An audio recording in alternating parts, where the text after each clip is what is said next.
Dead America, Tales of the First Month. The Mall. Day 0, +1, 7:07 a.m. Jimbo slammed the door on his beat-up, decades-old sedan as he stepped into the mall parking lot. The sun was barely up over the horizon, but already he knew it was going to be a horrible day. "Why are there so many cars here already?" he muttered under his breath as he walked across the lot from the employee parking area to the front door. As he got closer, realization dawned on him. Damn food court, he thought, trying to bring in the mall walker crowd for an early bird special. I swear whoever came up with that is going to get a swift beating if I ever meet them. He shook his head to himself, because of course his lanky, dorky frame wasn't intimidating at all. The ground was semi-slick beneath his feet, and he shuffled along towards the door. The promotion was the entire reason the mall was open early, causing him to be awake and not still buried under a mountain of blankets in his tiny apartment.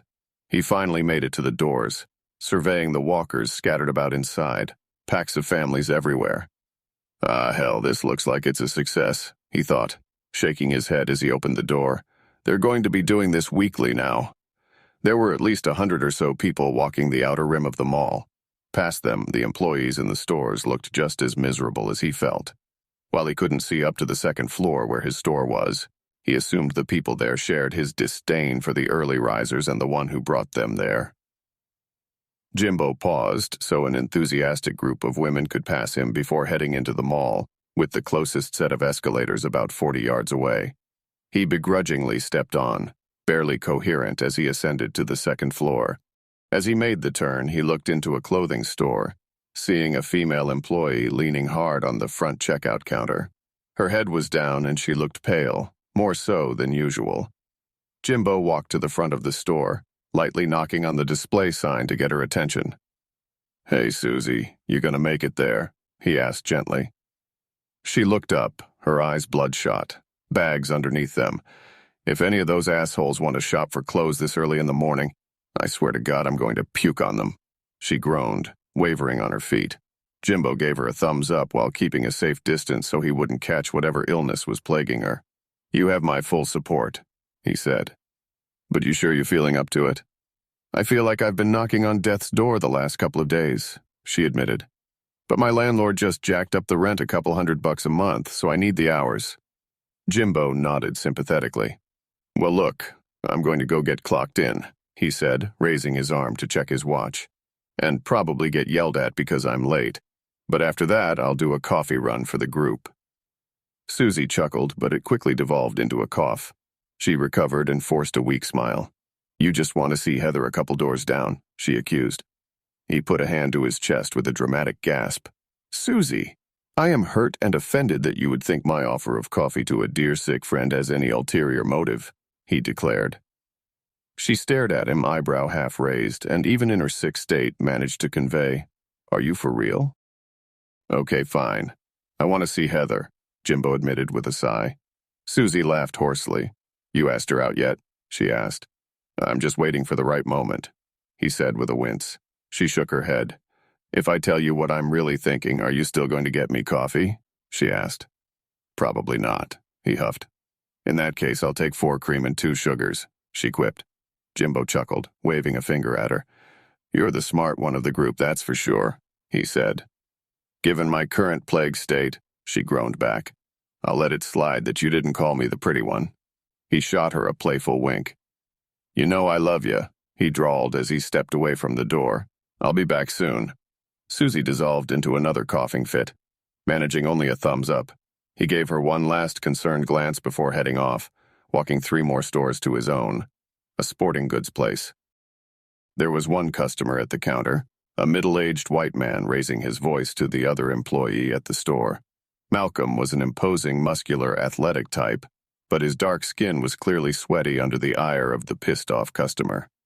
"The owner of this place must be running a charity," the man declared, "because that's the only reason I can think of as to why someone as stupid as you would be working here." Malcolm shot Jimbo a look that clearly said he would be rolling his eyes if he knew he could get away with it. "Sir, my manager just arrived, and I'm sure he'll be happy to help you," he said with an extra sweetness in his tone. The man turned, red in the face, glaring at Jimbo, who put on his best customer service smile. "What seems to be the problem, sir?" he asked, even going so far as to clasp his hands in front of him. The man jerked a thumb over his shoulder. "Well, you're moron of an employee." Jimbo held up his hand, which seemed to confuse the customer, but did stop him from talking.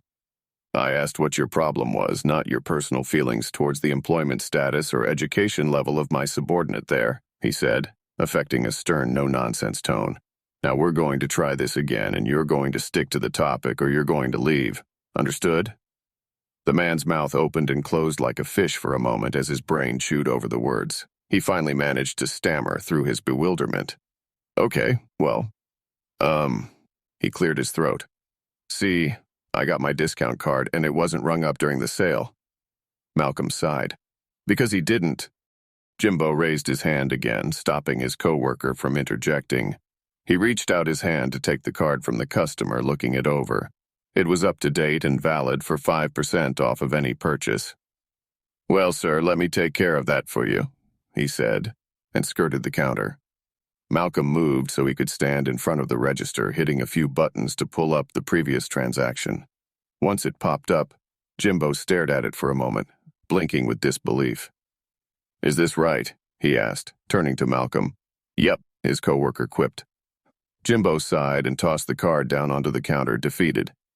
He rubbed the bridge of his nose to tamp down the oncoming migraine. The customer crossed his arms in a huff.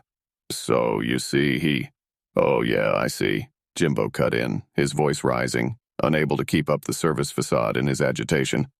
"He forgot to give you your 5% discount on your $1.87 nutrition bar purchase, which comes up to, you know what, it's too goddamned early in the morning to do math."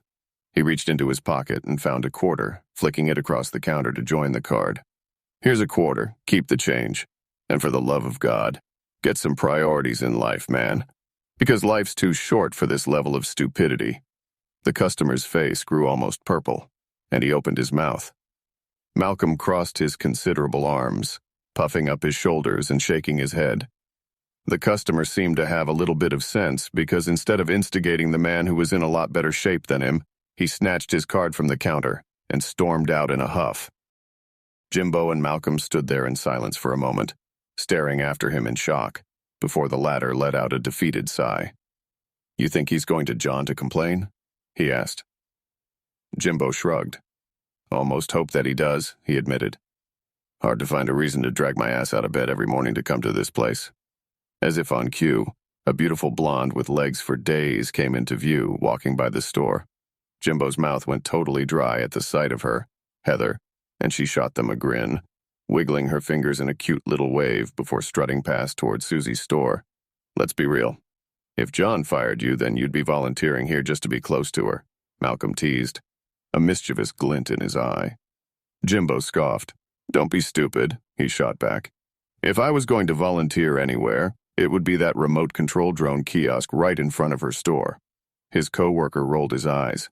"You asked her out yet?" he asked. Jimbo sighed heavily. "Man, why does everybody keep asking me that?" he whined. "Susie get on your case?" Malcolm asked, with a smirk curling his lips. Jimbo crossed his arms, eyeing his friend suspiciously. "What, are you guys coordinating your attacks on me?" he demanded. "Nah, man, we just know how you look at her, and amazingly enough, how she looks at you back," Malcolm said with a shrug. "You need to pull the trigger before—" Jimbo cocked a brow. "Before what?" he pressed. A loud scream pierced the air from downstairs, quickly followed by a chorus of them. The two men looked at each other with wide eyes, neither sure what to make of it. The screaming intensified, and they both ran to the front of the store, walking to the guardrail looking down over the first floor. Below was pure chaos. People ran in all directions, some being chased by others. When they were caught, their attackers dragged them to the ground and ripped into them with their teeth. "What the hell?" Malcolm asked, his voice high and shaky. Jimbo snapped into some kind of adrenaline-fueled clarity and smacked his friend on the arm. "I don't know about you, but I think we're closed for the day," he said. "Yep," Malcolm replied, nodding vigorously.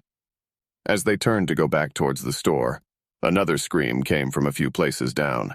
Jimbo's breath caught in his throat at the sight of Susie leaping on top of the rude customer from before. The man tried to keep her at bay, but she flailed about, smacking at his arms. She managed to knock them out of the way, enough to clamp down on his neck with her teeth, ripping free a huge chunk of flesh. Her eyes were milky white, skin sallow and yellow. She looked like a complete monster, and Jimbo's brain struggled to process just what in the hell he was seeing. Before either man could speak, Heather emerged from Susie's store, and as soon as she laid eyes on the carnage, she shrieked.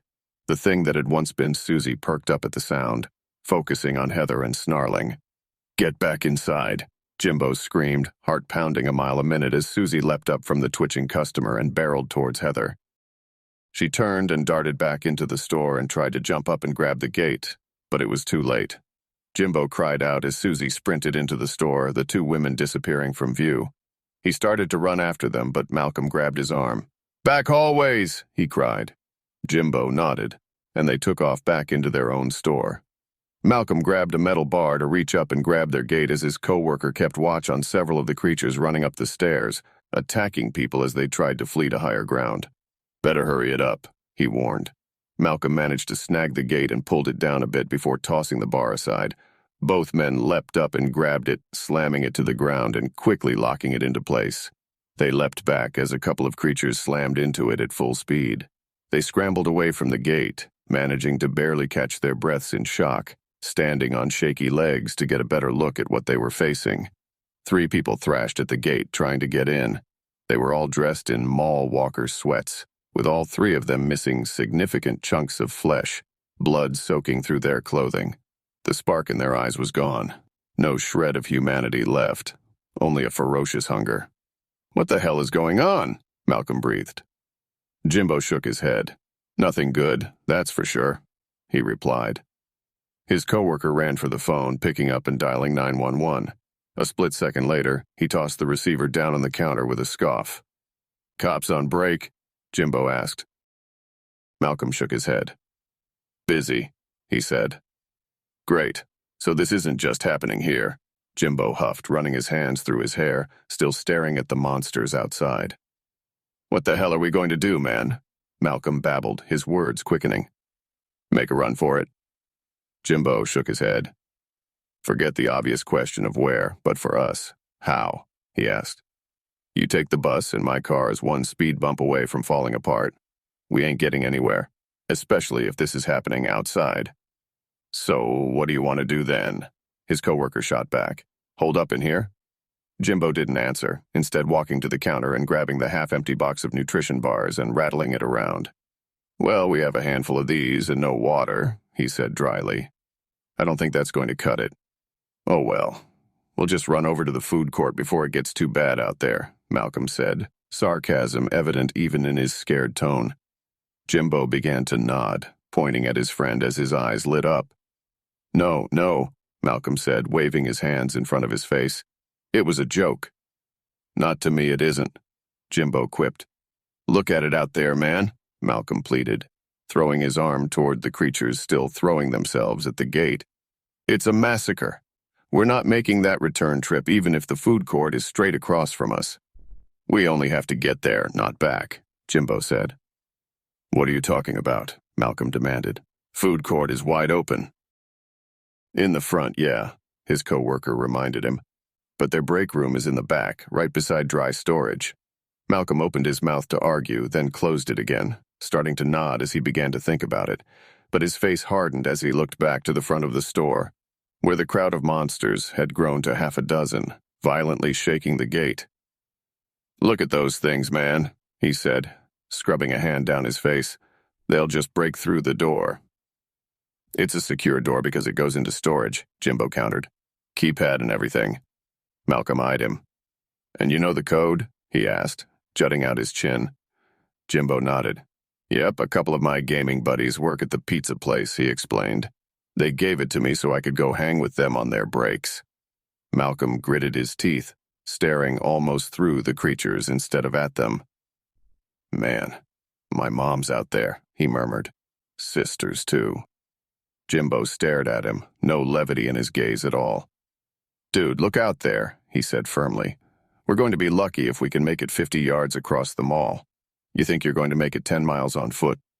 Malcolm hesitated, clearly not happy with that question. "Your family would want you to be someplace safe," Jimbo continued. "And You know, help your less physically able friend do the same." He offered a small but desperate smile. Malcolm chuckled darkly, shaking his head. "You're right," he finally huffed. "So how are we doing this?" Jimbo paused, thinking for a moment, looking around the store, before spotting the aluminum baseball bats. He walked over, grabbing one and giving it a half swing to feel the weight of it. "We get a couple of these, work our way down the hallway to a store that doesn't have a mob in front of it and make a run for it," he finally said. "What about Heather?" Malcolm asked, cocking a brow. "You know you want to go after her." "Well," Jimbo drew out the word hesitantly. "Her store is right in front of the crossover to the food court." His friend smirked, shaking his head. "Just grab me a bat," he said. "I'll grab something to carry the nutrition bars in. Gonna need all the food we can get." Jimbo nodded, motioning to the back. "Grab a couple of those emergency flashlights, too," he suggested. "If the power goes out, I don't want to have to find our way out in the dark." "I'll get some camping gear, too," Malcolm replied. Jimbo blinked at him. "Camping gear?" he asked, confused. "Nothing fancy, just some survival stuff," his friend replied. "First aid, knives, radio, stuff like that." "Oh, good call," Jimbo agreed, and the two of them got to work getting ready to make their move. The back hallway behind the sporting goods store ran the entire length of the mall, connecting to each of the storerooms of each shop. The hallway ran to a fire escape stairwell on either end of the large building, but the duo wasn't going that far, just a few doors down. Jimbo and Malcolm stood by the back door, their baseball bats at the ready. Malcolm had a small bag slung over his shoulder with what little food they could scrounge up in the store. "Okay, look, it's pretty obvious I'm the brains of the operation," Jimbo said, and they shared a chuckle at the assertion, though his friend nodded at the accuracy of his statement. "Don't worry, I'll do the heavy lifting," Malcolm assured him. "I'll help out where I can," Jimbo said and reached for the door. His coworker lashed out and grabbed his hand before he could reach it. "Wait a second," he said. "What is it?" Jimbo asked, brow furrowing. "How do we even take these things out?" Malcolm asked, swallowing hard. Jimbo sighed, shaking his head. "I don't even know what they are, let alone how to take them out," he admitted. "But I don't know of a man or creature that can move very well with a shattered kneecap. We're not an extermination squad. We just need to get away from them." Malcolm nodded firmly, tightening his grip on the bat. "Works for me," he said. "Okay, let's do this," Jimbo said, and they shared a nod before he reached for the knob again. This time, as he started to turn it and pull the door slightly towards him, he froze at the sound of someone inside. Both men listened hard, on edge, expecting an attack. After a few moments, it was clear that the noise was sobbing, not anything like the snarling things in the front of the store. Jimbo opened the door slowly, finding a couple of women in their mid-30s curled up on the floor. They were dressed in work uniforms, one of them sobbing on the other's shoulder. "You two okay?" Jimbo asked gently, and both women jumped, one of them stifling a scream. He put up his hands, taking a step into the light so they could see each other. He recognized Betty and Kathy, two women he'd been working near for a few months. "Jimbo?" Betty breathed, eyes widening. "What's going on?" "I don't know, but you can't stay there," he said, lowering his hands. Betty nodded quite a few times, clearly in shock, the movement jostling Kathy on her shoulder. I know. She stammered.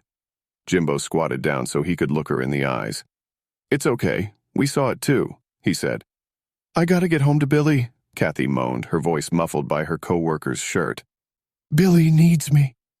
"That's not such a good idea," Malcolm said softly, stepping forward to join them. "I gotta get home to Billy," Kathy shrieked, turning enough to glare daggers at him. Jimbo put a hand on Malcolm's arm, a silent instruction to stop moving. Kathy buried her face back into Betty's shoulder. "Betty," Jimbo said quietly. "Don't worry," Betty said firmly, steel in her gaze and all the stammer gone. "I'll get her home safe." Jimbo chewed his lip for a moment, staring at her, unsure of how to tell her that it would be a suicide run. The two women had been joined at the hip for as long as he'd known them, so he knew trying to talk Betty out of getting Kathy where she needed to go was a lost cause. "You got a weapon?" he asked. "Got a gun in my car," Betty replied. He nodded. "Okay, you're going to need something to get you to your car," he said, jerking a thumb over his shoulder. "Shop's open, go get yourself a bat or something, it's on the house." He said the last bit with a big smile, and Betty chuckled despite herself. She nodded and helped Kathy to her feet, whispering to her as they went. The sobbing woman regained her composure, taking a few deep breaths and finally nodding to Jimbo with red-rimmed eyes. He didn't say anything, simply watched them go, hoping they'd get lucky. Before they made it into the hallway, Betty turned back. "You can come with us if you want," she offered. "Got the SUV today." Jimbo shook his head, hoping to convey with his gaze how hopeless it was out there. "We're going to ride this out here," he said. "Besides, he's got to go save Heather," Malcolm added. Jimbo would have elbowed his friend in the ribs, but the concerned look on Betty's face made his stomach drop. "What is it?" he demanded. She said, swallowing hard. "We heard her scream through the wall." His face drained of all color. "But," Betty said quickly, "we did hear a lot of banging. Maybe she's hiding in one of the dressing rooms." He took a deep, shuddering breath and straightened his shoulders. "If she's there, I'll get her," he promised.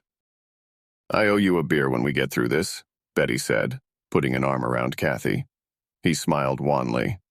"Take a 20 out of the register and make it a 6-pack, he said, and the joke seemed a lot less funny when it felt like a goodbye. Betty let out a half-hearted chuckle, because she was smart enough to know what this was, but nodded to him as if she appreciated the effort. Jimbo watched them disappear into the hallway, because he knew this was very likely to be the last time he saw either of those women alive. But they'd made their choice, and now he had to secure his own survival. He led Malcolm down the hallway, the chaos inside the mall still loud on the other side of the door. The duo stayed as quiet as they could before creeping towards it. After a few moments, Jimbo leaned in, his mouth close to his friend's ear. "Okay, whatever is making that noise is in the main store," he whispered. "The storeroom sounds empty." Malcolm nodded. "If you're wrong, you duck, because I'm going to be swinging," he warned. Jimbo nodded and carefully cracked the door open. The storeroom was well lit and miraculously empty. The door to the main shopping area stood open, and the two men carefully crept up towards it, the banging getting louder as they moved. Jimbo reached the doorframe first, peeking out around the corner and finding Susie, or the thing that Susie had become, thrashing about and smacking her bloody hands against a wooden door leading to the dressing room. Jimbo looked past her towards the mall, eyeing the chaos still going on in the food court across the way. There were a couple packs of monsters crouched down around something, and though he had a feeling he knew what it was, he didn't want to think too hard about it. Jimbo turned back to Malcolm, whispering as low as he possibly could. "Can you pull her away from the door?" he asked. "Just stay low along the wall here, get her attention, and take out her knees. While you get Heather?" his friend asked. Jimbo nodded. "We act fast, one swing, and we head to the food court," he explained. "Sounds like a plan," Malcolm said, then paused. "Wait, where's the break room and what's the code?" "It's between the pizza and Chinese place," Jimbo replied. "Code is 666. Malcolm rolled his eyes. "Of course it is," he huffed. Jimbo chuckled and waved them into position. The larger man stayed low, using some of the racks of clothes as cover as he moved towards the other side of the store. Jimbo stood at the ready, the bat in his hand and his eyes fixated on the dressing room door. The sight of his former friend turning into something hit him hard, but he swallowed it. Susie was gone, and the only thing that mattered now was getting Malcolm and Heather to safety. He looked over at his coworker, who stood up and gave a nod that he was ready to go. Jimbo gave him a thumbs up, and Malcolm stood there, taking a moment to gather himself before raising the bat and tapping it on the floor. A metallic ping echoed, and he raised his chin. "Hey, Susie, I'm over here, girl," he called. The enraged monster that had once been Susie turned its attention away from the door, letting out an ear-splitting screech before sprinting right at him. He watched in horror as the girl he used to know ran at him with a killer look in her eyes, blood covering her entire face and uniform. At the last second, Malcolm stepped to the side and swung the bat as hard as he could at her legs. The metal connected with her knees, bending her legs backwards in the wrong direction. Her momentum carried her forward, face smacking hard into the ground with a sickening crunch. Malcolm took a step back, watching her thrash around on the ground, trying to get back up, but the busted legs wouldn't allow it. He was stunned, watching this and not believing what he was seeing. It didn't look like Susie was in pain at all, just angry and snarling and wanting to attack. He raised his bat again and cracked her over the top of the head. His friend was completely gone, but putting her out of her misery seemed like the compassionate thing to do. While this took place, Jimbo ran out of the back room and over to the dressing room door. He tried the knob, but it was locked, so he gave a shave and a haircut knock. "Hey, it's Jimbo. Are you okay?" he called. Jimbo?" Heather's voice came through the door, shakily. "Yeah, it's me. You gotta open up. We have to go," he said, and listened hard as the latch clicked. Inside stood a very frightened-looking Heather, her eyes red-rimmed and her cheeks wet. She threw herself into Jimbo's arms, and he allowed himself a brief second of heaven before he gently pushed her back a bit. "Are you hurt?" he asked. She shook her head and wiped furiously at her eyes. "No, just scared," she said. "Me too," he admitted, giving her shoulder a reassuring squeeze. "Come on, I know where we'll be safe." She seemed a little out of it, but she nodded and stayed close to him as he turned around. Malcolm was coming their way, blood dripping from the end of his bat. Jimbo looked past him at the unmoving corpse on the floor. "Susie?" he asked, even though he already knew the answer. Malcolm just shook his head, which was all that was needed. Jimbo took a deep breath. He could mourn later, but now they had to get to safety.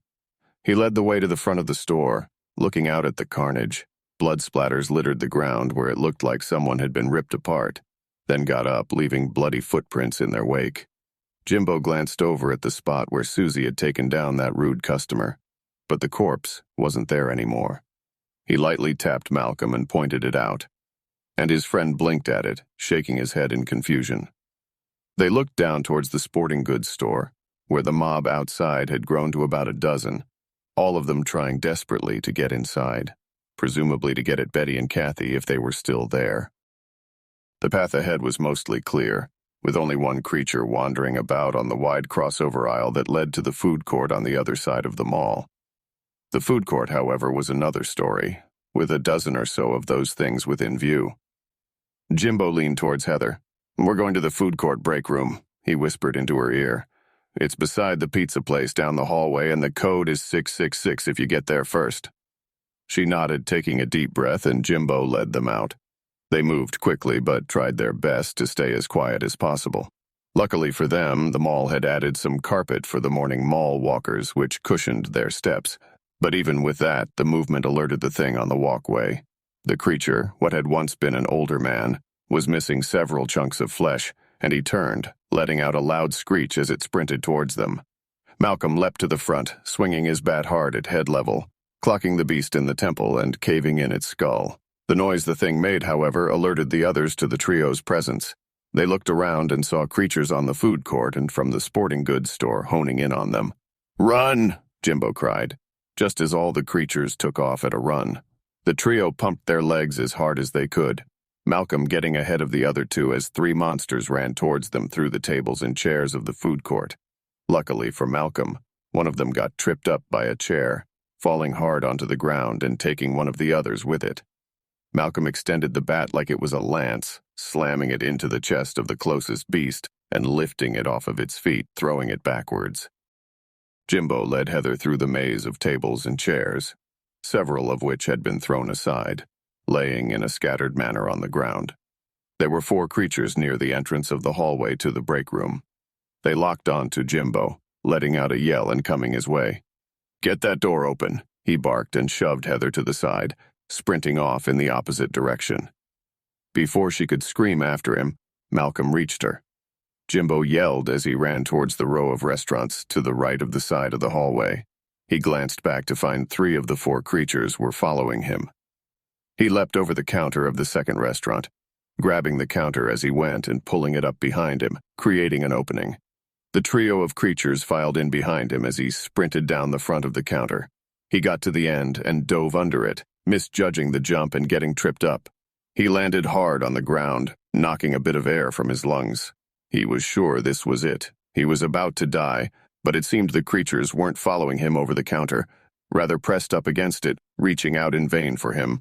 Jimbo willed himself back to his feet, picking up the pace and taking off like a shot as he looked to his left towards the main portion of the food court. There were at least a dozen of those things running in his direction, but still a ways away. He smacked the counter down, hopefully trapping the ghouls behind it. He didn't see Malcolm or Heather, but he had to assume they were in the hallway. He skidded around the corner, making the turn and nearly tripping over a corpse with its head caved in, presumably by Malcolm. He glanced over his shoulder and wished he hadn't, because the creatures were gaining on him. He ran as hard as he could, harder than he ever had run in his life, moving down the hallway towards the turn that led to the break room. As he came around the corner, he looked back, and the creatures pursuing him were within 10 yards and closing. He looked ahead, seeing Malcolm standing at the break room door waving frantically at him. "Come on!" he barked. Jimbo ran hard, so hard that he began to stumble forward. He was close enough to the door that he pushed off, flying head first through the door. He smacked hard on the ground, sliding across the floor. Malcolm kicked his legs out of the way before slamming it shut, mere seconds before the creatures arrived.